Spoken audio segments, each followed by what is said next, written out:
हाँ जी, तो कैसे हो आप लोग। मैं आपका नीलेश पिया बहुत बहुत स्वागत करता हूँ इस यूट्यूब चैनल पे। दोस्तों, इस वीडियो में मैं यूपी बोर्ड क्लास 10th वालों के लिए उनके बोर्ड परीक्षा 2024 के लिए आप लोग देख सकते हो, ये मॉडल पेपर बनाया है। मैंने खुद ये मॉडल पेपर बनाया है, ठीक है। ये आप लोग का जो प्री बोर्ड का एग्जाम होगा ना, उसके लिए तो इम्पोर्टेंट है ही, साथ में आप लोग का जो फरवरी में, जी हाँ मेरे दोस्त, फरवरी में जो मेन बोर्ड एग्जाम होगा उसके लिए भी ये वीडियो इंपॉर्टेंट है, और जो जनवरी में आप लोग का प्री बोर्ड होगा उसके लिए भी इम्पोर्टेंट है, ठीक है। इसमें देखो मैंने काफ़ी शानदार ये क्वेश्चन ऐड कर रखा है, इससे डायरेक्ट क्वेश्चन आप लोग के एग्जाम में फंसेंगे ऑप्शन सहित। तो आप इस वीडियो को अंत तक देखते रहो, मैं इन सारे के सारे क्वेश्चंस को सॉल्व करा देता हूँ। बाकी कहूँगा, अगर चैनल को आप अभी तक सब्सक्राइब नहीं किए हो तो चैनल को सब्सक्राइब कर लेना और बेल आइकन को भी दबा लेना, जिससे मेरी सारी वीडियो की नोटिफिकेशन आपको मिलती रहे, ठीक है। और इस वीडियो को अपने सारे दोस्तों में भी शेयर कर देना। चलो इन क्वेश्चंस को हम लोग सॉल्व करना शुरू कर दें। खंड अ के अंतर्गत आप जानते हो कि 20 आपका एमसीक्यू होगा, ठीक है, और जिसमें 3 उपखंड होंगे, उपखंड क, ख और ग, जिसमें से आपके फिजिक्स, केमिस्ट्री और बायोलॉजी के प्रश्न होंगे, ठीक है। आपकी साइंस 3 पार्ट में बटी हुई है। तो चलो सबसे पहले देखो, ये फिजिक्स के प्रश्न है, तो इनको हम लोग सॉल्व करते हैं। यहाँ पे पहला प्रश्न क्या है, आप स्क्रीन पे देख सकते हो। प्रश्न बोल रहा है कि किसी वस्तु का अवतल दर्पण द्वारा प्रतिबिंब आभासी, सीधा एवं वस्तु से बड़ा पाया जाता है। वस्तु की स्थिति कहाँ होनी चाहिए। अब देखो, यहाँ अवतल दर्पण द्वारा हमें बोल रहा है कि किसी वस्तु का आभासी, सीधा और वस्तु से बड़ा प्रतिबिंब पाया जाता है। तो देखो, अगर प्रतिबिंब आभासी बन रहा है, इसका मतलब क्या है कि वस्तु जो है पोल यानी ध्रुव और फोकस के बीच स्थित है, तभी अवतल दर्पण द्वारा आभासी प्रतिबिंब बनता है। एक ही स्थिति में ये प्रतिबिंब बनता है। अगर इसका मैं फिगर बनाऊं तो चलो, यहाँ मैं आपको यहाँ देखो, ऐसे ये मैं आपको बनाकर दिखा देता हूँ। ये रफ फिगर है, ठीक है। ऐसे ही मैं तेजी से बना दे रहा हूँ। मान लो ये एफ है, ये सी है। अगर यहाँ पे हम लोग की वस्तु रहती है ना, तब उसका प्रतिबिंब यहाँ दर्पण के पीछे यहाँ बनता है, ठीक है। जैसे यहाँ से प्रकाश आएगा तो ये फोकस से ऐसे होकर गुजर जाएगा, लेकिन हमें लगेगा कि ये प्रकाश इधर से आ रहा है, और ये जो वक्रता के अंदर से वस्तु से होते प्रकाश ये जाएगा, ये लगे यहीं से टकराकर वापस आ जाएगा, और ये लगेगा कि इधर ये जा रहा है। तो यहाँ दोनों कटेंगे तो यहाँ प्रतिबिंब बनता है, तो ये आभासी प्रतिबिंब बनता है, वस्तु से बड़ा बनता है। तो सिंपल यही एक स्थिति होती है जब आभासी प्रतिबिंब बनता है। तो वस्तु की स्थिति कहाँ होनी चाहिए, वो दर्पण के पोल यानी यहाँ और फोकस के बीच होनी चाहिए। तो बोल रहा है कि मुख्य फोकस, ठीक है, तथा वक्रता केंद्र के बीच नहीं, तब आभासी प्रतिबिंब नहीं बनेगा अवतल दर्पण द्वारा। इधर हम लोग ऑप्शन देख लेते हैं, इसको थोड़ा सा मैं फोल्ड कर लेता हूं। चलो, यहाँ पे है कि वक्रता केंद्र पर नहीं। अगर वक्रता केंद्र पर वस्तु की स्थिति हो तो प्रतिबिंब मतलब एक समान बनता है, वस्तु के बराबर ही बनता है, ना छोटा बनता है ना बड़ा बनता है। वक्रता केंद्र से पर है तभी भी नहीं, तभी भी आभासी प्रतिबिंब नहीं बनेगा, ठीक है। वास्तविक प्रतिबिंब बनेगा जब वस्तु दर्पण के ध्रुव और मुख्य फोकस के बीच स्थित होती है, ठीक है, तभी वस्तु का आभासी प्रतिबिंब बनता है। चलो, तो ये आपका डी वाला ऑप्शन बिल्कुल राइट हो जाएगा फर्स्ट क्वेश्चन के लिए। अगला, बाकी इसके द्वारा 6 प्रकार के प्रतिबिंब बनते हैं भाई, 6 के 6 आपको क्लियर होने चाहिए अवतल दर्पण द्वारा। चलो, यहाँ मैं एक बार थोड़ा करा देता हूँ, क्योंकि ये काफ़ी इंपॉर्टेंट है, इससे आप लोग के सब्जेक्टिव क्वेश्चन भी आएंगे। जैसे आपका ये फोकस हो गया, ये आपका सी वक्रता केंद्र हो गया। जब वस्तु अनंत पे स्थित होती है तो यहाँ फोकस पे प्रतिबिंब बनता है, ठीक है, काफ़ी छोटा प्रतिबिंब बनता है। और जब वस्तु यहाँ स्थित होती है वक्रता केंद्र से परे, तो वस्तु का प्रतिबिंब यहाँ वक्रता केंद्र और फोकस के बीच कहीं बनता है, लेकिन वस्तु से छोटा ही बनता है। और जब वस्तु ये वक्रता केंद्र पे ही स्थित होती है तो उसका वक्रता केंद्र पे ही प्रतिबिंब बनता है, लेकिन उल्टा ये नीचे की तरफ प्रतिबिंब बनता है, ठीक है। और अगर वस्तु यहाँ मतलब फोकस और वक्रता केंद्र के बीच स्थित हो तो उसका इधर फोकस से थोड़ा परे यहाँ पे प्रतिबिंब इधर बनता है, सॉरी वक्रता केंद्र से परे। और जब फोकस पे वस्तु स्थित होती है तो उसका प्रतिबिंब अनंत पे बनता है। और जब पोल और फोकस के बीच यहाँ वस्तु स्थित होती है तो उसका प्रतिबिंब इधर पीछे आभासी प्रतिबिंब बनता है, ठीक है। तो एक ही आभासी प्रतिबिंब बनता है जब वस्तु फोकस और जो दर्पण का ध्रुव हो उसके बीच स्थित हो। चलो आगे हम लोग देखते हैं अगला सेकंड नंबर प्रश्न। सेकंड नंबर प्रश्न है, किसी शब्दकोश में पाए छोटे अक्षरों को पढ़ते समय आप निम्न में से कौन सा लेंस पसंद करेंगे। देखो, कोई शब्दकोश है मतलब डिक्शनरी है, उसमें छोटे अक्षर है छोटे छोटे, तो उनको पढ़ने के लिए कौन सा लेंस उपयोग किया जाएगा? तो सिंपल उस लेंस का उपयोग किया जाएगा जो बड़ा प्रतिबिंब बनाए भाई, वस्तु का बड़ा प्रतिबिंब बनाए, तभी तो छोटे छोटे अक्षर है तो आसानी से उनको पढ़ा जा सकता है। और बड़ा प्रतिबिंब यानी छोटी से छोटी वस्तु का बड़ा प्रतिबिंब कौन लेंस बनाता है? तो उत्तल लेंस बनाता है, अवतल लेंस नहीं। तो उत्तल लेंस का है यहाँ पे है, ठीक है, और एक यहाँ पे। तो ये अवतल लेंस तो इसी तरह आपका खत्म हो जाएगा, दो हम लोग का ऑप्शन बचा। अब देखो यहाँ पे एक लॉजिक है कि 50 सेंटीमीटर फोकस दूरी का उत्तल लेंस, 5 सेंटीमीटर फोकस दूरी का उत्तल लेंस। अब इन दोनों में से हमें चुनाव करना है कि 5 सेंटीमीटर वाला ज़्यादा बेटर रहेगा कि 50 सेंटीमीटर वाला। अब देखो जिस लेंस की क्षमता अधिक रहेगी, जिस लेंस की क्षमता अधिक रहेगी वही तो हमें मतलब अच्छा प्रतिबिंब एक तरह से बना कर देगा, ठीक है। तो इनमें से किसकी क्षमता अधिक होगी? तो देखो जो लेंस की क्षमता होती है वो फोकस दूरी पे निर्भर करती है। आप जानते हो कि लेंस की क्षमता f जो होता है लेंस की जो क्षमता P होता है वो 1/f के बराबर होता है। तो f का मान जितना ही कम होगा, f का मान जितना ही कम होगा, ठीक है, क्योंकि यहाँ ये नीचे है तो यहाँ पे ऊपर कुछ रहेगा तो भाग देंगे, तो इसका मतलब इसका जितना मान कम होगा इस P का मान उतना ही अधिक होगा। तो इसलिए 5 सेंटीमीटर फोकस दूरी का हम लोग उत्तल लेंस उपयोग करेंगे, क्योंकि 5 सेंटीमीटर फोकस दूरी का उत्तल लेंस हम लोग उपयोग करेंगे तो उसका क्षमता अधिक हो जाएगा। अगर 50 सेंटीमीटर फोकस दूरी का यहाँ पे उत्तल लेंस उपयोग करेंगे तो उसका क्षमता कम होगा इसकी अपेक्षा, इसलिए इसका उपयोग करेंगे 5 सेंटीमीटर फोकस दूरी वाला उत्तल लेंस। ये आपका सी वाला ऑप्शन बिल्कुल राइट हो जाएगा इसका। देखो मैंने काफ़ी अच्छे से इस क्वेश्चन को एक्सप्लेन कर दिया। मैं देखता हूँ काफ़ी लोग इसको पढ़ते हैं, इसका भाई ये आंसर होगा। चलो अगले क्वेश्चन पे, ऐसा नहीं होना चाहिए, ठीक।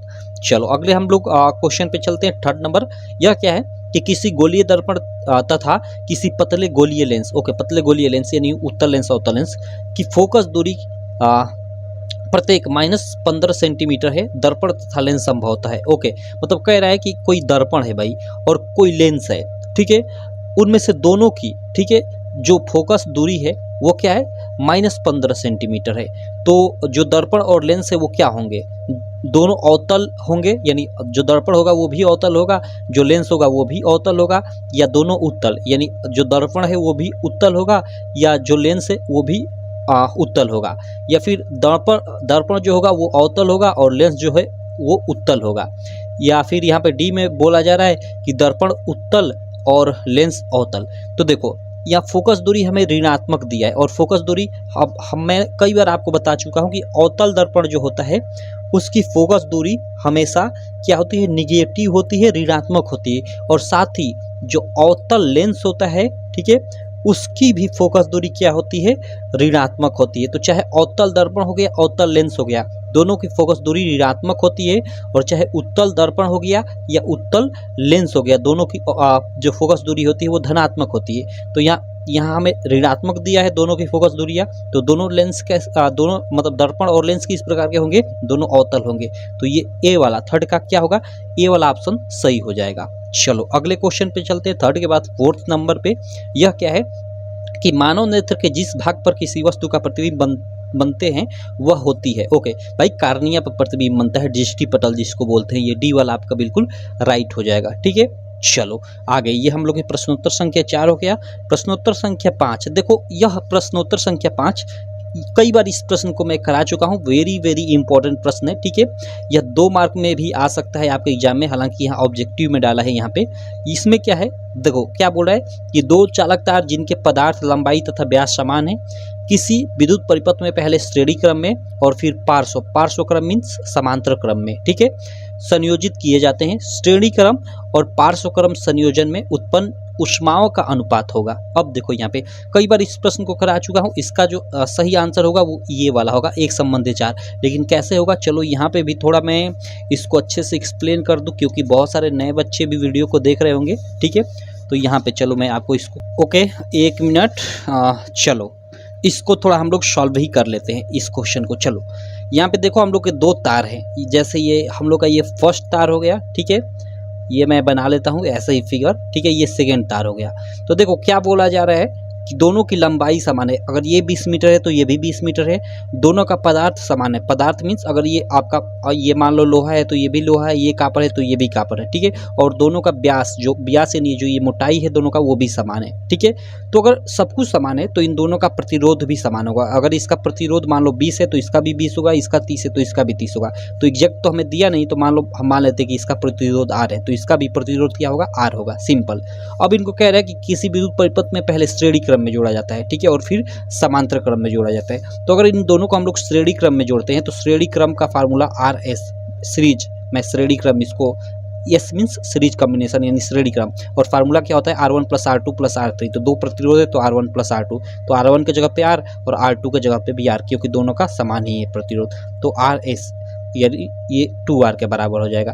यानी हम लोग जब दोनों को श्रेणी क्रम में हमने जोड़ा तो 2R प्रतिरोध आ गया, ठीक है। और उसके बाद पार्श्व क्रम में इसको जोड़ा जाए तो चलो पार्श्व क्रम यानी समांतर क्रम, तो समांतर क्रम का फार्मूला 1/R, और यहाँ पे मैं P लगा लेता हूँ जिससे ये मालूम हो जाए कि हाँ ये पैरेलल यानी समांतर क्रम में हम लोग जोड़ रहे हैं। तो वो होता है 1/R1, 1/R1 + 1/R2 + 1/R3 जितना प्रतिरोध होता है हम ले लेते हैं। तो 1/R1 का जगह R, क्योंकि पहले का प्रतिरोध R, प्लस 1/R2, R2 के जगह पे भी R ही रखेंगे क्योंकि दूसरे तार का P प्रतिरोध R है। अब इनको जोड़ते हैं तो 1/R, P बराबर क्या हो जाएगा 1 1 2, और नीचे का सेम उसी तरह। अब देखो ये R P उधर जाएगा तो 2RP, और ये R इधर आ जाएगा तो R हो जाएगा, और फिर 2 इधर आ जाएगा तो उसके बट्टे में हो जाएगा बराबर ये RP, यानी RP का मान, यानी जो समांतर क्रम में जोड़ने पे कुल प्रतिरोध आया वो कितना आया, वो R/2 आया। जब हमने दोनों तारों को, ठीक है, श्रेणी क्रम में जोड़ा तो कुल प्रतिरोध 2R आया, और जब समांतर क्रम में हमने जोड़ा तो वो R/2 आया। क्लियर। तो हमें आगे क्या क्वेश्चन में बोला जा रहा है कि श्रेणी क्रम और पार्श्व क्रम संयोजन में उत्पन्न ऊष्माओं का अनुपात। अब इसमें हमें मतलब इन दोनों को श्रेणी क्रम और समांतर क्रम में जोड़ने पे जो उत्पन्न हीट आई यानी H उष्मा, उसका हमें मान पूछा जा रहा है। तो देखो हीट का एक फार्मूला होता है, क्या होता है V²/R × T, ठीक है। तो चलो इसके थ्रू H1 यानी श्रेणी क्रम, H1 में ले लेता हूँ, श्रेणी क्रम में जोड़ते हैं तो हीट कितनी उत्पन्न होती है, तो होगी V² और अपन में R, यानी श्रेणी क्रम में जोड़ने पे प्रतिरोध वो है 2R, तो यहाँ पे 2R रख लेता हूँ, और इंटू T है तो वो हम लोग का T हो जाएगा, ठीक है। और या यहाँ पे सीधे अभी इसको ऐसे नहीं, अभी यहाँ देखो तब मान नहीं रखता, H1 बराबर V² अपन में श्रेणी क्रम का में कुल प्रतिरोध में RSC अभी रख लेता हूँ क्योंकि हमें सब कटाना पिटाना भी है, और इंटू 2 है तो T, और हम लोग का H2 दोनों को समांतर क्रम में जोड़ने पे कुल हीट कितनी आए, तो वो V² में अपन में R, और R यहाँ पे क्या रखेंगे हम लोग R/2 रखेंगे क्योंकि हम लोग समांतर क्रम में यहाँ ले रहे हैं, ठीक है। तो वो R/ हम लोग का यहाँ पे 2 हो जाएगा, और इंटू ये T है तो T। क्लियर। अब देखो यहाँ पे ध्यान देना जरा, या यहाँ पे R/2 न रखकर यहाँ पे हम लोग ये अभी RP रखते हैं तब ज़्यादा बेटर रहेगा कैलकुलेशन में। अब देखो इन दोनों का हम अनुपात करते हैं, यानी H1/H2, क्योंकि दोनों का हमें अनुपात पूछा जा रहा है कि श्रेणी क्रम और पार्श्व क्रम संयोजन में उत्पन्न ऊष्माओं का अनुपात होगा। तो H1/H2, H1 का मान हमें कितना आया यहाँ पे V² अपन में RS, V² अपन में RS इंटू T, ठीक है। और बट्टे में ये हम लोग का समांतर क्रम के लिए हीट वो कितनी आई V² अपन में RP, V² अपन में RP इंटू T। अब देखो भाई समान समय के लिए वो जोड़े जाते हैं तो ये तो कट जाएगा, और चूंकि दोनों का पदार्थ लंबाई सब कुछ समान है तो विभवांतर भी समान होगा, इसलिए ये कट जाएगा। तो हम लोग का श्रेणी क्रम में जोड़ने पे हीट, और बट्टे में समांतर क्रम में जोड़ने पे हीट का अनुपात क्या आया, ये सब कट गया तो ऊपर 1 बचा, तो 1/, ये RS हो गया, और होल बट्टे में ये ऊपर 1 बचा और नीचे RP, यानी 1/, में ये आपका RP हो गया, ठीक। तो अब देखो बराबर ये क्या होगा 1 अपन में RS हो गया, और ये ऊपर जाएगा तो पलट कर गुणा हो जाएगा, ठीक है, यानी RP/1, और 1 का कोई मतलब ही नहीं है क्योंकि वो नीचे है, ठीक। तो चलो, और 1/, में RS, अब RS का मान यहाँ पे हम लोग रखेंगे तो RS यानी वही श्रेणी क्रम में जोड़ने पे कुल प्रतिरोध 2R था, तो यहाँ पे हम रखेंगे 2R और गुणे RP, यानी समांतर क्रम में जोड़ने पे कुल प्रतिरोध तो R/2 था, तो यहाँ पे R/2 रख लेंगे, और ये R से R खत्म, तो यहाँ से ऊपर गुणा तो 1 और ये 2 दूना का 4, यानी अनुपात हम लोग का 1 संबंधित 4 आ गया। तो इस तरह से इसको आपको सॉल्व किया जाएगा इस क्वेश्चन को, ठीक। तो आशा करता हूँ आपको सॉल्यूशन करना भी आ गया होगा, तो इसलिए ये ऑप्शन सही हो जाएगा। चलो अगले क्वेश्चन पे चलते हैं। अगला क्वेश्चन प्रश्नोत्तर संख्या 6, यह क्या है कि लघु परिपथ के समय या लघु परिपथ के समय परिपथ में विद्युत धारा का मान क्या होता है भाई। बहुत कम हो जाता है, या फिर परिवर्तित नहीं होता है, या फिर बहुत अधिक बढ़ जाता है, या निरंतर परिवर्तित होता रहता है। तो प्रश्नोत्तर संख्या जो 6 है उसका ये सी वाला ऑप्शन सही होगा, बहुत अधिक बढ़ जाता है। लघु परिपथ या लघु परिपथन क्या बोलते हैं, जब नहीं होता है, आपने देखा होगा जैसे फ्यूज और मेंस आपस में सट जाते हैं तो काफ़ी मतलब जो वोल्टेज होता है वो हाई हो जाता है एकाएक, जिसके कारण जो फ्यूज होता है वो जल जाता है। आपने देखा होगा ऐसे मतलब तारों के माध्यम से, ठीक है। तो वही होता है लघु पथन, ठीक है। जैसे फ्यूज और मेंस सट जाए तो मतलब एकाएक बहुत ऊष्मा निकलती है, ठीक है। ठीक है, तो वही हो जाता है, उसमें बहुत अधिक बढ़ जाता है क्या, धारा का मान। तो एक तरह से ऊष्मा भी बढ़ जाएगी, तो वही हुआ यहाँ पे, ठीक। तो ये चलो अगला प्रश्न हम लोग देखते हैं 6 के बाद 7 नंबर की विद्युत धारा का मात्रक है। अब देखो कूलाम पर सेकेंड, ओम, एम्पियर पर कूलाम, इनमें से कोई नहीं। काफ़ी सारे बच्चे इसका ये ट्रिक करेंगे, लेकिन ऐसा नहीं है। देखो विद्युत धारा I इक्वल टू क्या होता है, Q/T होता है ना। विद्युत धारा बराबर आवेश बटा समय, तो आवेश का मात्रक क्या होता है, कूलाम होता है भाई, ठीक है। और बट्टे में आप लोग का क्या है, ये समय, तो प्रति सेकेंड हो जाएगा, ठीक। तो यहाँ पे आपका विद्युत धारा का मात्रक कूलाम प्रति सेकेंड ये वाला हो जाएगा। इसी को हम लोग क्या बोलते हैं, इसी को हम लोग एम्पियर बोलते हैं। तो ये वाला ऑप्शन सही हो जाएगा, ना कि इनमें से कोई नहीं। ये वाला ऑप्शन बिल्कुल राइट होगा, ए वाला। चलो बाकी सीधे सीधा अगर कहीं एम्पियर लिख दे तो वो तो एम्पियर ही सही होगा, लेकिन ये क्वेश्चन में घुमाकर थोड़ा लिखा हुआ है, ठीक। चलो 7वां हो गया प्रश्न। 8वां प्रश्न देख लेते हैं। अब देखो ये उपखंड ख में हम लोग आ जाते हैं। ये अब आप लोग के केमिस्ट्री वाले पार्ट से हो गया। चलो यहाँ पे जैसे ये एंटीमनी है, एंटीमनी क्या है भाई, एक उपधातु है, सी वाला ऑप्शन सही। लेड नाइट्रेट का सूत्र है। अब देखो लेड नाइट्रेट का सूत्र है PbNO3 ट्वाइस PbNO2 ट्वाइस या PbO। अब देखो इनमें से क्या होगा, आपको अगर फार्मूला सीधे सीधे मालूम है भाई तो आप आसानी से यहाँ पे ट्रिक लगा लोगे, ठीक है, कि भाई ये ऑप्शन सही होगा। लेकिन मालूम नहीं है तो फिर तो दिक्कत है। तो देखो यहाँ पे एक लॉजिक है, कैसे इसका फार्मूला बनाओगे। यहाँ पे देखो जैसे आपको यहाँ पे जानना पड़ेगा कि भाई Pb जो लेड होता है इस पे कितना चार्ज होता है, ठीक है, और नाइट्रेट पे कितना चार्ज होता है। तो देखो N इस पे +2 चार्ज होता है, और जो आप नाइट्रेट होता है उस पर -1 चार्ज होता है। जो नाइट्रेट आयन होता है NO3 इस पर -1 चार्ज होता है। तो इसलिए यहाँ पे देखो नीचे 2 लगाया गया है, जिससे यहाँ पे क्या हो जाए, -2 हो जाए, और यहाँ पे +2 पहले से है, इसलिए ये फार्मूला आपका सही होगा। तो PbNO3 ट्वाइस ये होगा आपका फार्मूला, न कि ये होगा ये और ये सब गलत है। ये वाला बी वाला आपका राइट होगा। चलो अगला प्रश्न संख्या 10 देखते हैं। निम्नलिखित में से असंतृप्त हाइड्रोकार्बन, भाई असंतृप्त हाइड्रोकार्बन हमें बताना है। तो यहाँ पे देख लो भाई असंतृप्त कौन कौन होता है, आपने 3 पढ़ा है ना, एल्केन, एल्कीन और एल्काइन, ठीक है, ये 3 पढ़ा है, ठीक है।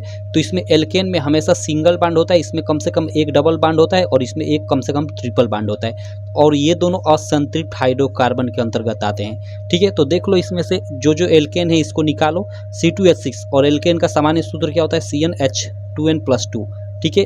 N means number of carbon, तो 2 है, तो 2 और यहाँ 2 रखोगे तो ये 2 दूना का 4 + 2 6, यानी ये आपका एल्केन है। ये देखो 2 और 2 दूना का 4, ये एल्केन नहीं है भाई, ये फार्मूले पे एल्केन पे नहीं बैठेगा। ये क्या है, ये क्या है, एल्कीन है। एल्कीन का फार्मूला CnH2n होता है, तो उस पर ये बैठेगा। तो ये आपका एल्कीन है, इसलिए यह असंतृप्त हाइड्रोकार्बन हो जाएगा।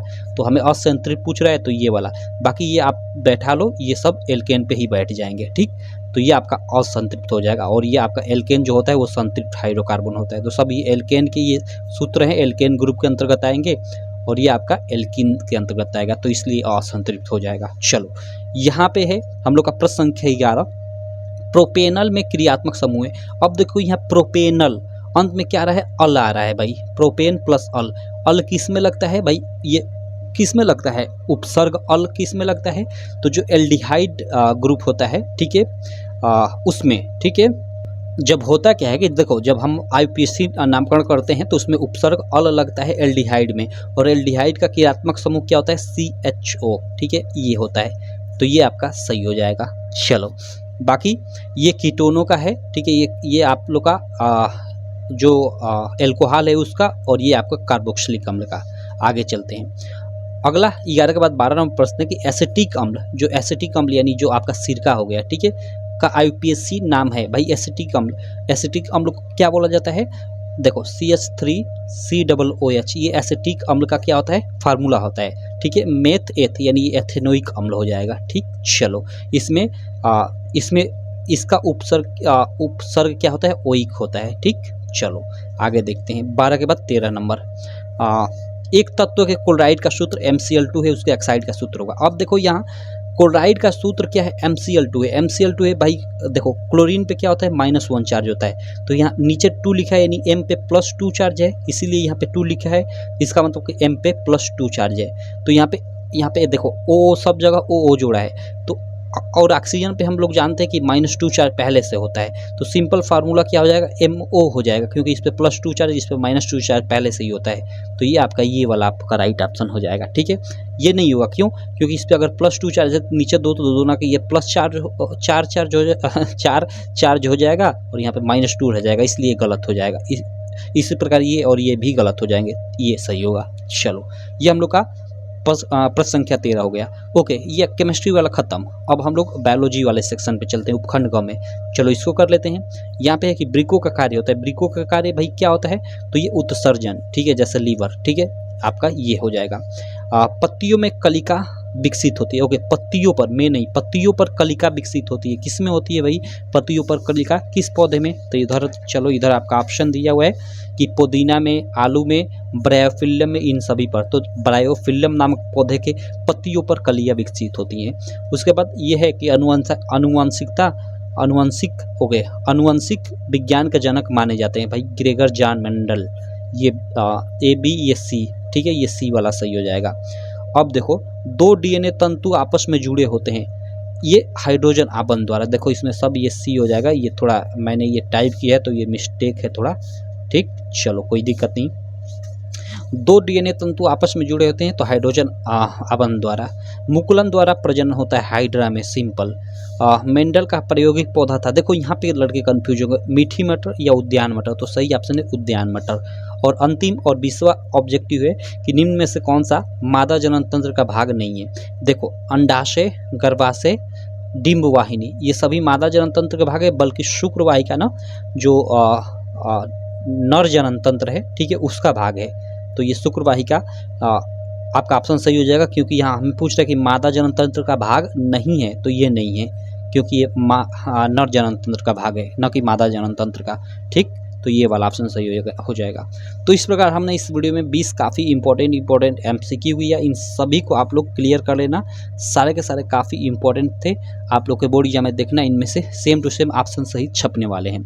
तो ऐसे ही आप अगर बताना, ऐसे ही मैं आपको सब्जेक्टिव क्वेश्चन बनाकर भी लाऊंगा अगर आप कहोगे तो। ठीक है, यानी फिजिक्स, केमिस्ट्री और बायोलॉजी के सेक्शन के। बाकी अगर आप अभी तक हमारी एप्लीकेशन UPMSP स्टडी डाउनलोड नहीं किए हो तो गूगल प्ले स्टोर से डाउनलोड कर लेना, आपके स्टडी में काफ़ी हेल्प करेगी। ठीक है, और 1 दिसंबर को कुछ बड़ा होने वाला है इस ऐप पे। ठीक है, तो आप 1 दिसंबर के लिए तैयार रहना। ठीक, चलो मैं मिलता हूँ आपसे नेक्स्ट वीडियो में, तब तक के लिए थैंक यू।